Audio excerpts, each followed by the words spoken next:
Inilah dua tersangka yang membunuh serta meracuni bunta sang gajah jinak. Kemudian pelaku mengambil gadingnya pada beberapa minggu yang lalu di kawasan CRU Serbacadi, Lokup Aceh Timur Aceh. Kedua tersangka itu berinisial BW dan AL merupakan warga desa Semanah Jaya, Kecamatan Rantau, Perlak, Aceh Timur. Kapolres Aceh Timur AKBP Wahyu Kuncoro bersama tim Mabes Polri dan tim Dirjen LHK Pusat menjelaskan bahwa kedua tersangka itu merupakan pelaku pembunuhan bunta dengan menggunakan racun. Mereka membunuh gajah karena faktor ekonomi. Selain itu, kedua tersangka salah satunya merupakan mantan juru masak di CRU tempat bunta berada. Dari keterangan 12 saksi, polisi dan tim lainnya berhasil meringkus dua tersangka dan mengamankan kedua gading gajah milik bunta yang beratnya mencapai 12 kilo. Masing-masing panjang lebih kurang 1 meter.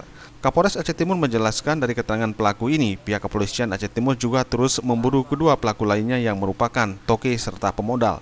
Dan saat ini telah masuk dalam daftar pencarian orang atau DPO Polres Aceh Timur. Adapun terungkapnya kasus ini karena kita kerjasama antara masyarakat, termasuk dari rekan-rekan dari BKSDA, terkait dengan siapa saja yang berada atau sering melakukan kegiatan-kegiatan di lingkungan tersebut.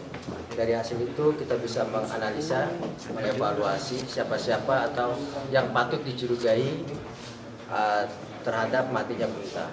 Setelah itu baru kita melakukan gelar dan kita sudah bisa menunjuk atau diduga atau dikatakan patut dicuriga sehingga kita bisa menampak pertama dari Kini kedua tersangka akan dijerat dengan Undang-Undang KSDA nomor 5 tahun 1990 tentang konservasi sumber daya alam dan hayati dengan ancaman 5 tahun penjara dengan denda 100 juta rupiah.